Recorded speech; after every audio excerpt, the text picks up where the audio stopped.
Entonces, este último tema, ¿verdad? Que es sobre políticas para resolver externalidades, es diferente porque lo que vamos a asumir aquí es que lo que hemos estado asumiendo antes es que las externalidades, digamos, la producción del bien uno es la externalidad, ¿verdad?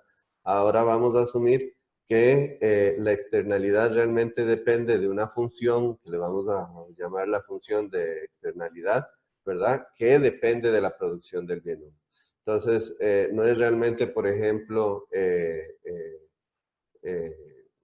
digamos, la cantidad de carne lo que produce la externalidad, sino que lo que produce la externalidad, por ejemplo, para el cambio climático es el número de vacas que hay, ¿verdad? Y la emisión que generan de metano, o los carros, ¿verdad? Los carros que generan dióxido de carbono, ¿verdad? Entonces, no es el número de carros lo que genera la externalidad, sino la cantidad de dióxido de carbono que emiten. Entonces, hay una relación entre número de carros y emisión, ¿verdad? Entonces, vamos a trabajar esa función de producción, ¿verdad? Una función de contaminación realmente. Y eso es súper importante porque a la hora de implementar políticas, ¿verdad? Es diferente poner una política al número de carros que poner digamos, poner impuestos al número de carros o cualquier otra solución, que poner un impuesto a la cantidad de contaminación que se hace. Entonces vamos a ver qué efectos tiene. Ok, entonces vamos a empezar con creación de mercados. Aquí la idea es crear un sistema completo de mercados competitivos que incluyan las externalidades. En la clase anterior, cuando habíamos hecho la definición de externalidades, habíamos dicho que si el efecto es a través de precios, deja de ser una externalidad. Entonces eso es lo que estamos tratando de hacer. Buscar alguna forma, ¿verdad?, para que el mercado pueda resolver la externalidad. Una vez que se define este mercado, ¿verdad?, vamos a poder resolver el problema de externalidad. Ahora, que esta política sirva o no sirva va a depender de algunas cuestiones que vamos a ver al final digamos, al final de esta sección. Y digamos, se ha implementado exitosamente en muchos lugares. El más conocido me parece que es la reducción de contaminación en la ciudad de Los Ángeles, ¿verdad?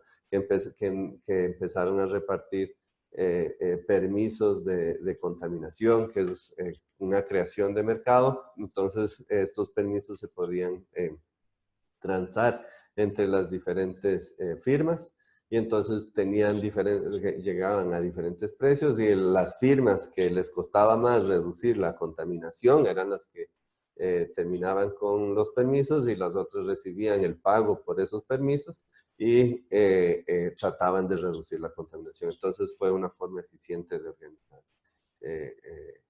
la reducción en contaminación, ¿verdad? Vamos a empezar aquí con un problema bastante simple. Lo que vamos a hacer es, vamos a volver al problema anterior que teníamos, que habíamos planteado en las clases anteriores, ¿verdad? Y lo que tenemos es que tenemos dos firmas.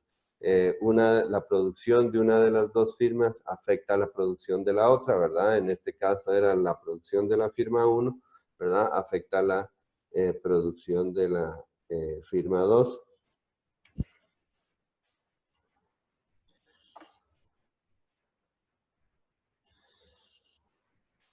Y eso lo podemos ver aquí, ¿verdad? Aquí es donde teníamos la externalidad. Y aquí lo que vamos a definir, los dos componentes nuevos en este problema es esta parte de aquí, ¿verdad? Para la firma 1, ¿verdad? Y esta parte de aquí para la firma 2. En este caso, vamos a asumir que el derecho de propiedad la tiene la firma 2, es decir,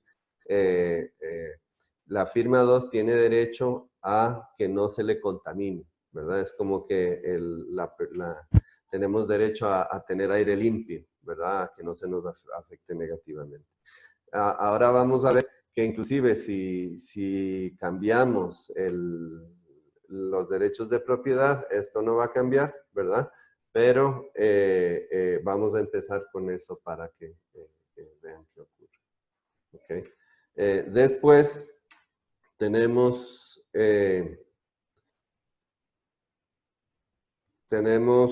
tenemos dos cosas más, ¿verdad? Esta parte nueva es esta parte de aquí.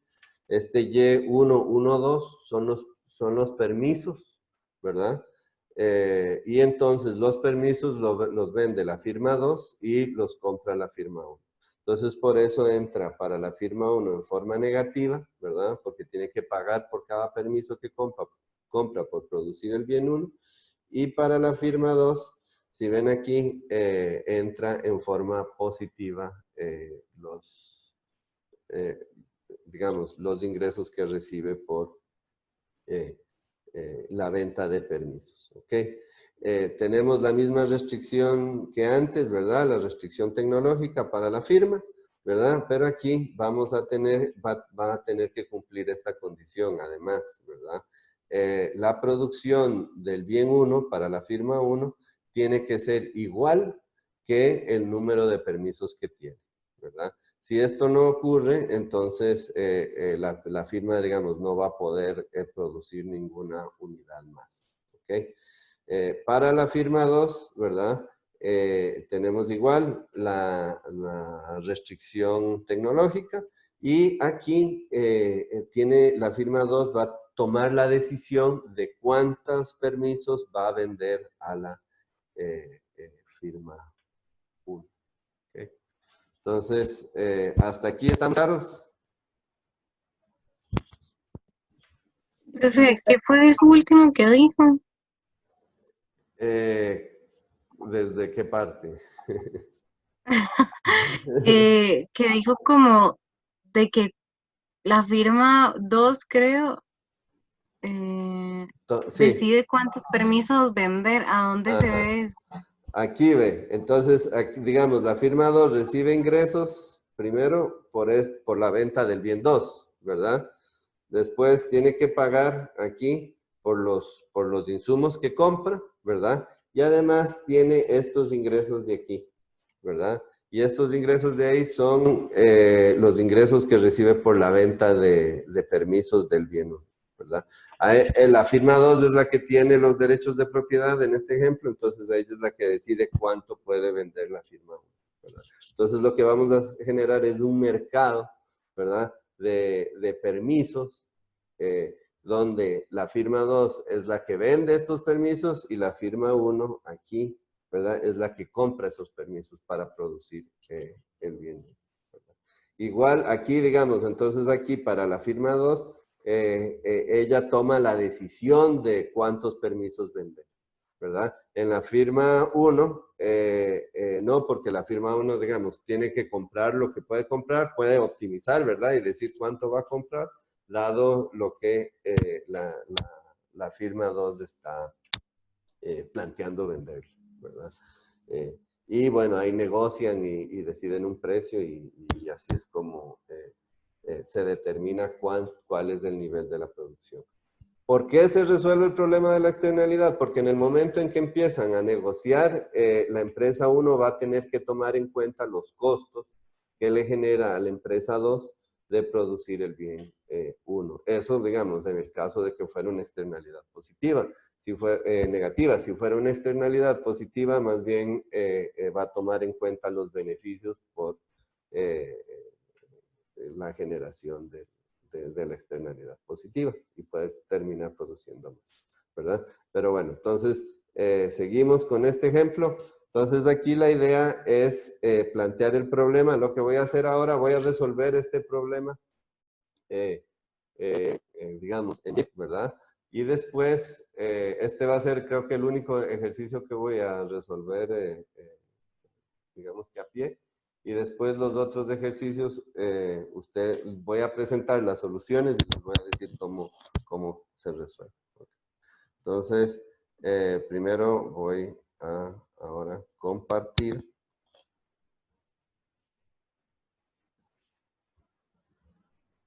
Aquí porque siempre en PowerPoint como que no me funciona muy bien.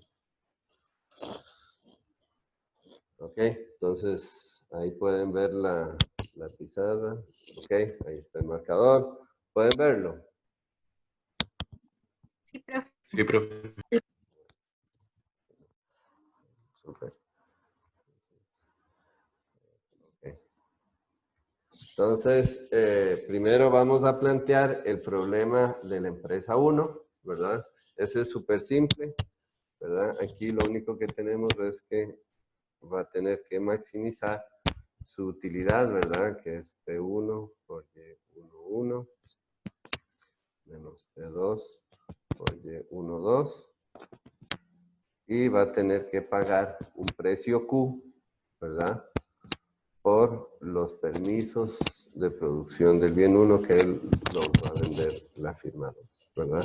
Entonces, esto estaba sujeto a la restricción tecnológica, ¿verdad? Que es esta.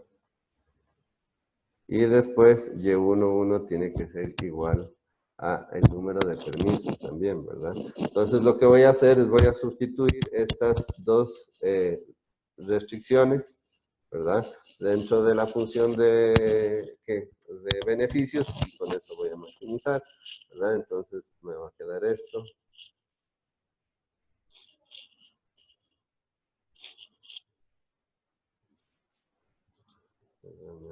Menos 1. Y aquí tengo este precio, ¿verdad? Y entonces tengo que sustituirlo primero por este componente, digamos, este componente de aquí lo tengo que sustituir por esto, ¿verdad? Pero una vez que lo sustituyo por esto, lo voy a tener que sustituir por esto de aquí, ¿verdad? ¿Sí lo vieron?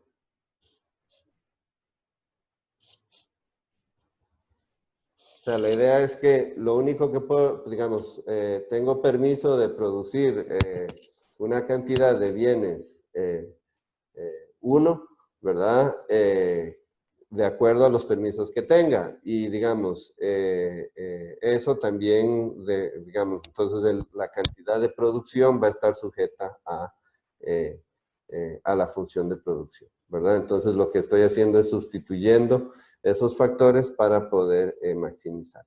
Entonces ya en esta función de beneficios, ¿cuál es el único factor que tengo que tomar en cuenta?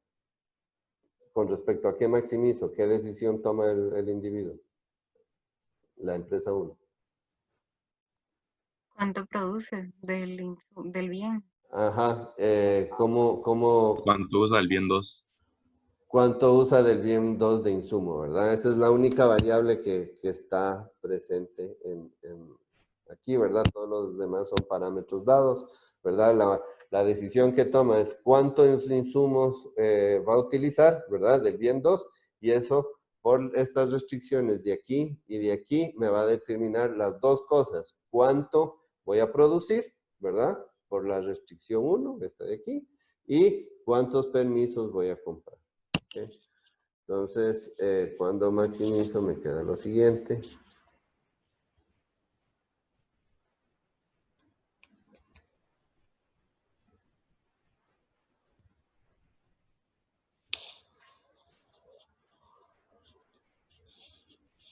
¿Verdad? Y ojo que esta es...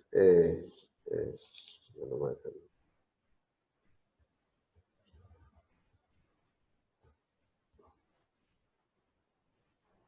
¿Ok? Entonces, este componente de aquí es igual a este componente de aquí, ¿verdad? Entonces, no, ¿verdad? Y entonces puedo sacar a factor común el P1, ¿verdad?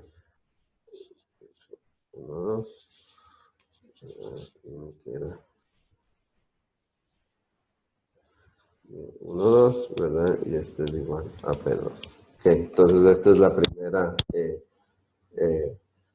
condición, ¿verdad? La primera condición. Ahora vamos a ver el de la firma 2, voy a hacerlo en otra página. Aquí Profe, ¿me puede sí, dar un momento para tomarle foto a él? yo te los subo todo. Bueno, está bien. Bien, además,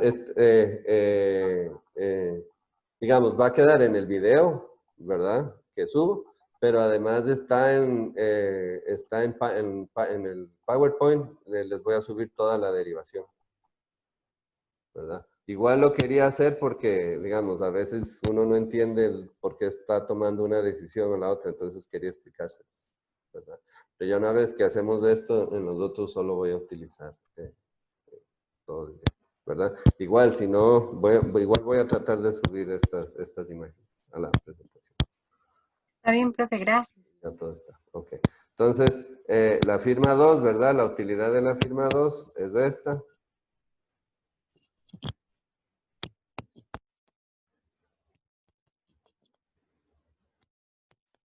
¿Verdad? Igual aquí.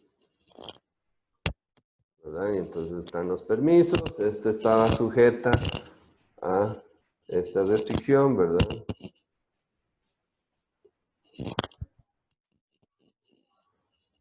Y aquí está la externalidad. Y esto, ¿verdad? Que el número de permisos por definición van a ser igual a Y11. ¿Ok? Entonces aquí, bueno, ya sabemos que esto se cumple con igualdad, ¿verdad? Que la restricción tecnológica se cumple con igualdad y entonces vamos a poder hacer exactamente lo mismo que hicimos antes, ¿verdad? Entonces vamos a maximizar P2, ¿verdad? Por la función de producción del bien 2, ¿verdad? Que depende de esto y de esto, ¿verdad? Y depende de el número de permisos que yo le venda a la firma 1. Entonces, voy a ponerle así porque esta es la notación de los permisos. Ojo que la empresa 2 no puede decidir cuánto produce la firma 1, pero lo que puede decidir es cuántos permisos le vende, ¿verdad? Entonces, por notación, por ahora voy a seguir así, ¿verdad? Y esto es C1, ¿verdad? Y aquí tengo...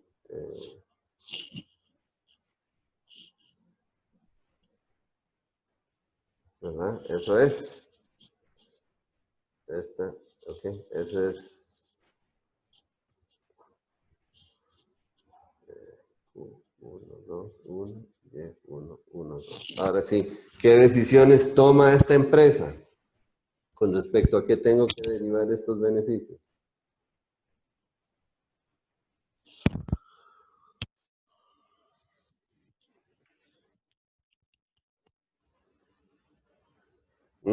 ¿Con respecto a qué?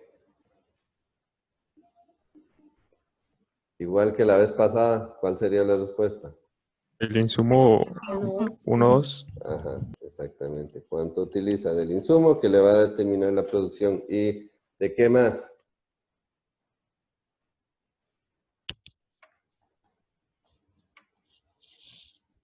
Y los permisos que vende. Y los permisos que vende, exactamente. ¿Verdad? Entonces, la primera, 2, 1, 2, ¿verdad? P1 igual a 0, ¿verdad? Y la otra es... Profe, una pregunta. sí. Esa primera derivada es respecto a Y1, 1, o eso es un 2. Es con respecto a esto, es el insumo que escoge. Ok, ajá, sí, está bien. Ok, corre ahí sin mi letra no ayuda. Ok, entonces aquí es P2, ¿verdad?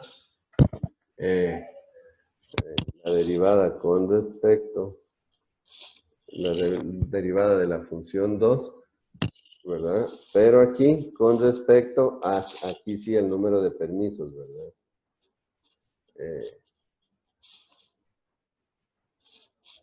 ¿Verdad? Y después esto, más porque la firma 2 es la que tiene los derechos de propiedad, ¿verdad? Igual a 0. ¿Ok? Entonces, de aquí ¿verdad? De esta función de aquí, fácilmente tenemos la condición que hemos tenido antes, ¿verdad?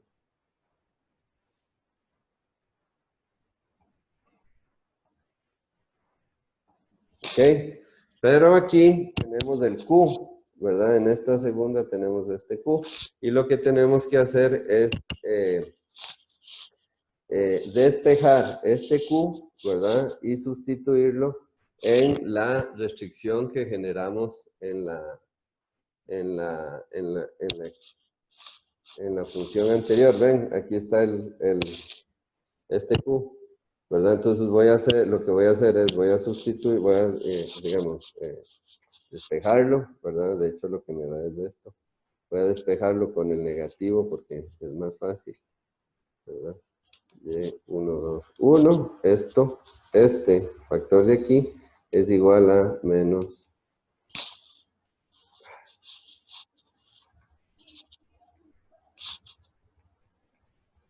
Q1, 1, 2, ¿verdad? Y entonces agarro este factor y lo sustituyo aquí, ¿verdad? Y eso lo que me da es, vamos a ver,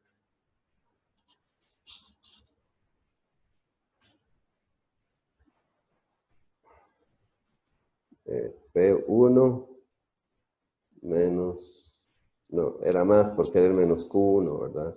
Menos P2, ya no me acuerdo cuánto era, con respecto a esta derivada, ¿verdad? Que es de F2 con respecto a los permisos.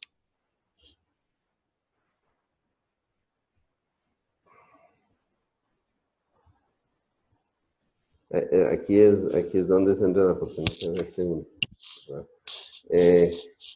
Y esto, ¿verdad? Todo esto multiplicado por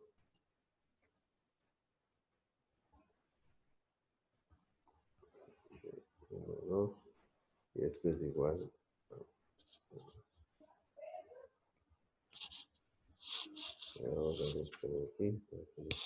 Ok, entonces aquí ya me queda fácil porque todos los componentes están multiplicados por P2 y por P1, ¿verdad?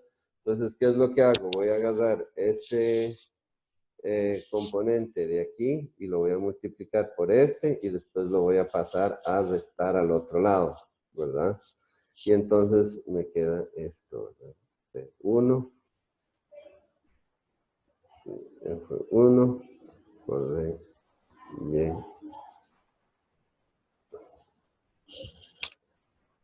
2, 1, ¿verdad? Y esto es igual a P2, ¿verdad? Y después es por menos este componente de ahí arriba, ¿verdad? Que es P2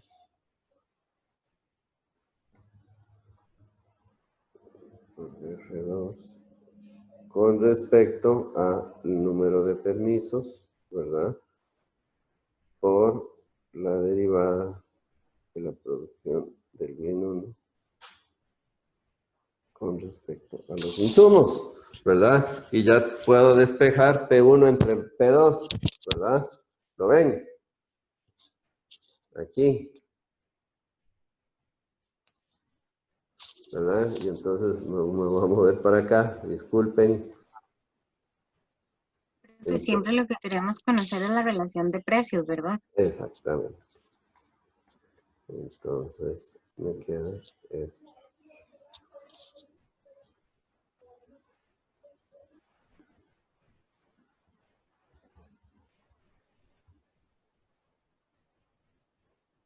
Uno, dos, por 1, 1, 2, entre F1 entre D1, 2. Aquí vamos a arreglar este P. Y esto es, ¿verdad? Este es la solución, ¿verdad? Y esta es la condición de equilibrio. Entonces tenemos esta condición de equilibrio de aquí, ¿verdad? Y tenemos esta otra condición de equilibrio de acá. ¿Ok? Esas son las dos más importantes, que son las relaciones de precios, ¿verdad? Y entonces ustedes, de aquí que ven, recuerden, de estas dos, ¿recuerdan la solución del planificador? ¿Se acuerdan si era parecida o no? Como para, voy a irme un poquito para atrás. ¿Por qué necesito saber si es parecida, igual o no a la solución del planificador?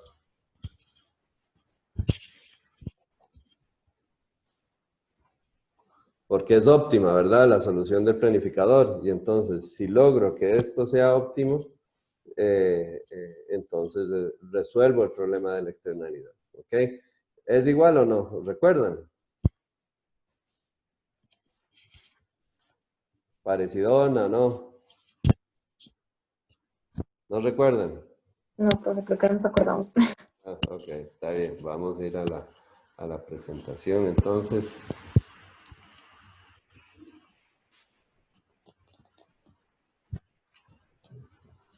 Okay.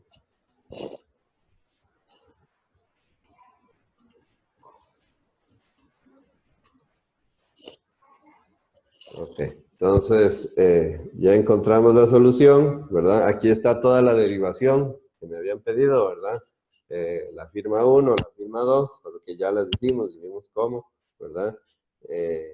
Y aquí está, aquí fue donde llegamos, ¿verdad? Y entonces esta es la solución, ¿verdad? Ojo que aquí puse también esta solución de aquí, ¿verdad? Porque los consumidores no cambian absolutamente nada, entonces les va a dar exactamente la misma respuesta. Ahí lo que tenían que hacer es derivar con respecto a X1 y X2, ¿verdad? Que es la decisión de forma descentralizada. Aquí, ojo, ¿verdad? Que la empresa 1 toma la decisión aparte, la empresa 2 toma la decisión aparte y el consumidor toma la decisión aparte, ¿verdad? Y todo eso da... todo esto es lo que da la relación entre P1 y P2 en cada uno de los casos, ¿verdad? Y esto, ¿verdad? Esto de aquí es óptimo, ¿verdad? Es exactamente igual a la solución del planificador, ¿verdad?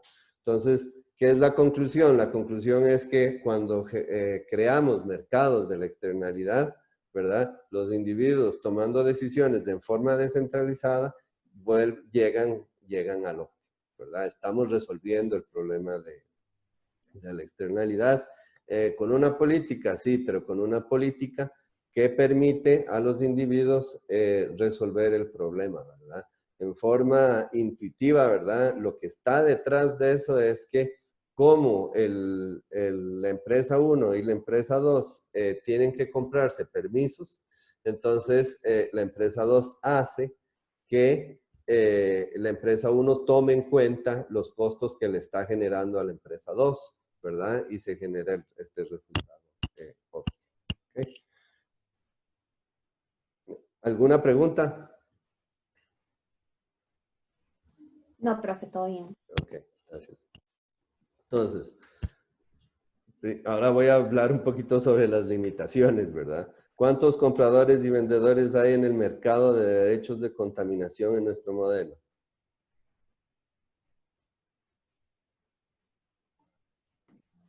Uno. Uno. Un comprador y un vendedor, ¿verdad? Aquí estamos asumiendo, ustedes vieron que tomamos Q1, Q, ¿verdad? Como dado, ¿verdad? Eso solo ocurre si tenemos competencia perfecta, ¿verdad? Ya, o sea, tal vez no perfecta, pero por lo menos hay un montón de compradores y vendedores del permiso, entonces la persona que toma la decisión, ¿verdad? No tiene poder sobre el precio. Y ahorita, a pesar de que estamos modelando uno, ¿verdad? Estamos asumiendo eso, ¿verdad? Y esto es uno de los retos más importantes para que sirva esta solución.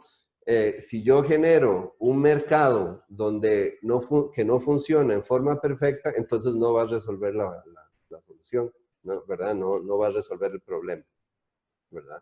Porque va a haber poder de mercado y entonces el que tenga poder de mercado o va a sacar beneficios del poder de mercado de los permisos, ¿verdad? Y seguramente la cantidad de permisos transados no va a ser el óptimo. Aquí tengo que asegurarme que el mercado que estoy creando como digamos, gobierno, sirva, ¿verdad? Si no sirve, si no sirve ese mercado, si nace con problemas, no me va a resolver el problema de la externalidad en forma completa, ¿verdad? El comportamiento asociado a un mercado competitivo es poco probable y un comportamiento estratégico no necesariamente va a llevar al resultado deseable. Esto cuando tenemos un vendedor y un comprador. Entonces, cuando podemos esperar que funcione un mercado de derechos de contaminación? Bueno, cuando hay muchos demandantes de los permisos, ¿verdad? Cuando la oferta es inelástica para eliminar el comportamiento estratégico o cuando hay mucha oferta de muchos oferentes de los permisos, ¿verdad? Las funciones de producción tienen que cumplir los supuestos, ¿verdad? Siempre tenemos que asegurarnos que sean cóncavas para que haya un máximo, etcétera, ¿verdad? Que eran los puestos que estábamos trabajando en la clase anterior, ¿verdad? Y en la primera clase, de hecho, porque de aquí también, a partir de las funciones de producción, se pueden generar, digamos, si no cumplen los supuestos que tenemos, se podrían generar poder de mercado y para alguna de las firmas, y eso llevaría también a ineficiencias, ¿verdad? La distribución de los derechos de propiedad parece no afectar el óptimo de Pareto, esto porque es dentro de las empresas que cambian sus beneficios en una forma constante. ¿Qué es lo que quiero decir aquí? Que digamos, si yo le doy los derechos de propiedad a la empresa 1, le digo, oye, usted tiene derecho a contaminar, pero usted puede vender, ¿verdad?, ese permiso a la empresa 2, ¿verdad? Y deja de producir una unidad, ¿verdad? Usted escoge cuánto produce, le vende un permiso y deja de producir esa unidad. Si eso se da, también se lleva al óptimo, porque la empresa 2 entonces le va a decir, vea, si usted no produce esto, yo le ofrezco una cierta cantidad, ¿verdad? Y entonces la empresa 1 va a tomar en cuenta la externalidad que está generando de la empresa 2. Entonces la empresa 2 puede comprar un cierto número de permisos. Sin embargo, ¿verdad? Y esto es clave, la distribución de permisos, ¿verdad? Aunque llegamos al resultado óptimo, ¿verdad? No importa quién tenga los permisos de propiedad, hay una redistribución de riqueza. Una cosa es, si yo le doy el permiso a la empresa 2, esa empresa termina, digamos, cobrando por los permisos y aunque terminen en forma óptima, la empresa 2 va a terminar con más riqueza. Si yo le doy los permisos de propiedad a la empresa 1, la empresa 1 va a terminar con más riqueza a pesar de que va a terminar con los mismos niveles de producción, ¿verdad?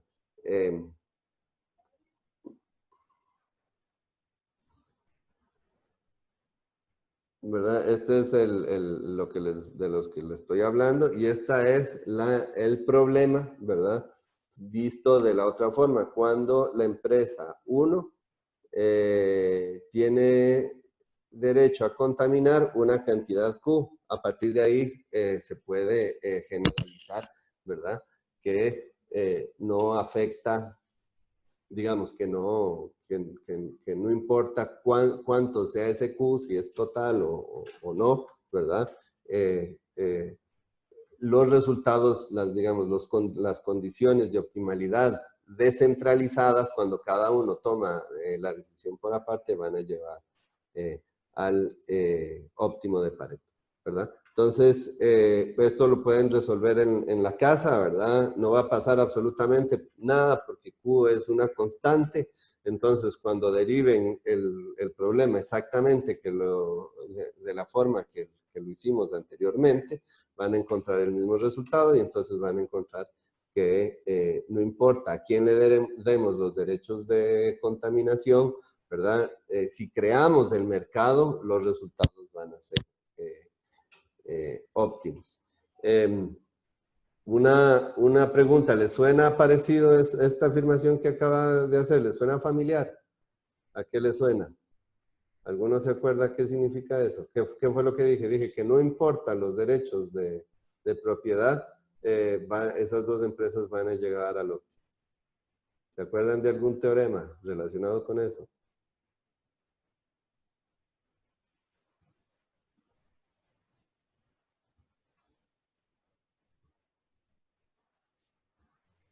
Yo sí me acuerdo haber escuchado algo así, pero no sé, no me llega específicamente No. qué era. Ajá. ¿Alguien más? ¿No?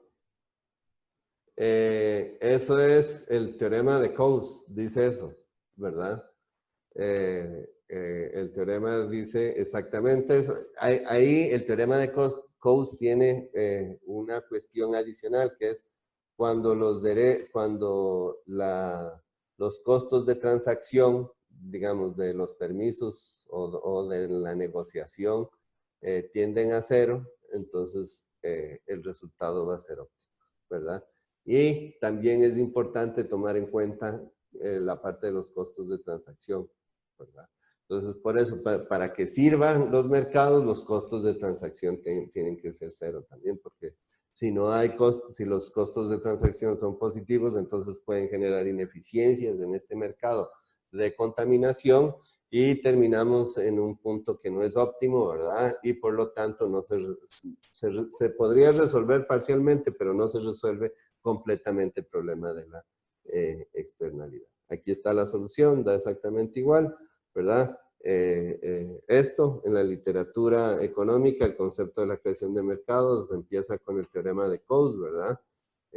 Y a partir de ahí llegan a los permisos de contaminación transferibles, ¿verdad? Todo esto es a partir de la creación de mercados. Y se ha implementado en diferentes lugares y se han logrado generar resultados muy eficientes. Esto es, además de lo más interesante, porque es una idea que salió de la parte teórica de economía y se implementó y sirvió, así, casi como que si fuera una cuestión de ingeniería, ¿verdad? Entonces eso es de lo más interesante. Pero no siempre sirve, ¿verdad? Y también ha habido historias de fracaso, pero la primera vez sí sirvió y sirvió bien, que fue en California, ¿verdad? ¿Qué problemas de implementación nos podemos enfrentar? Bueno, los costos de transacción son altos, ¿verdad? Que es exactamente lo que les decía del teorema de Coase. Entonces, eso reduce significativamente el número de transacciones y los resultados se alejan del óptimo. Los equilibrios que se alcanzan pueden tener costos altos y dependen de una distribución inicial de los permisos. Aquí este tema lo que implica es que puede ser que hayan equilibrios múltiples, ¿verdad? Eso depende mucho ya cuando se empiezan a desarrollar, bueno, dependen de los ¿Equilibrios qué? múltiples. Digamos que podría ser que no haya solamente un equilibrio en el mercado, sino que haya 2 o 3 equilibrios en el mercado. Y dependiendo de a qué equilibrio, esto es un poquito más abstracto, ¿verdad? Pero pasa, en la realidad pasa. Y eso lo vamos a ver vamos a ver el tema de equilibrios múltiples, sobre todo con cuestiones relacionadas de trampas de la pobreza, cuando entremos a la segunda parte del curso. Pero para que tengan una idea, ¿verdad? A veces, ¿verdad? Existen varios equilibrios y unos equilibrios son mejores que otros en términos de bienestar social. Y si uno distribuye, aquí a qué equilibrio lleguemos, va a depender de cómo se distribuyen los permisos iniciales. Entonces, esa parte de distribución de permisos iniciales es importantísima para los resultados, ¿verdad? Eso es, ¿verdad? Entonces, listo, esa es la primera política. Ahora vamos a ver la segunda política, que son impuestos y subsidios. ¿Alguna pregunta? Por si acaso. Profe, yo tengo una pregunta. Ajá. Digamos, en este ejemplo que estábamos viendo, de que una de las firmas tiene, lo que es dueña de los permisos, ¿verdad? Entonces, ¿cómo funcionaría esto que los costos altos reducen significativamente el número de transacciones? O sea, como que el permiso sea muy caro. Digamos, ok, entonces, Esto es un ejemplo a la hora de aplicarlo a la vida real, ¿verdad? Entonces, el típico ejemplo es, digamos, el de Coast. Voy a empezar hablando del ejemplo de Coast. Digamos, si una persona es afectada por la contaminación de los carros, ¿verdad? Tal vez esa persona está dispuesta, si los costos de transacción fueran cero, ¿verdad? Ir a pagar a todo el mundo, tener una cuenta donde uno paga a todo el mundo, ¿verdad? Y todo el mundo reduce su movimiento y reduce la cantidad de emisiones. Pero no pasa, imagínate los costos de hacer que todo el mundo reduzca los carros, las negociaciones que tendría que pasar con cada una de las personas. Entonces, esos costos de transacción son muy altos y entonces como son muy altos, entonces no se puede resolver la externalidad. Tal vez puedes hablar con 2 o 3 personas y les dices, hey, porfa, use menos y le doy tanto, ¿verdad? Y esas personas, digamos que lo reducen, ¿verdad? Y entonces ahí lo reduces parcialmente, pero no lo reduces totalmente. Y yo lo que les estoy demostrando teóricamente es que tiene el potencial para reducirlo totalmente, ¿verdad? Y entonces los costos de transacción de los permisos, ¿verdad? Generan retos muy grandes porque si no se puede hacer esas transacciones de todas las personas, ¿verdad? Entonces no vamos a poder resolver totalmente el problema de la externalidad. Y, digamos, en ese ejemplo que te di, hay casi nada, ¿verdad? La persona que está recibiendo la contaminación va a seguir recibiendo la mayor parte de la contaminación. No sé si eso te ayudó. Sí, Sí, gracias. ok, perfecto.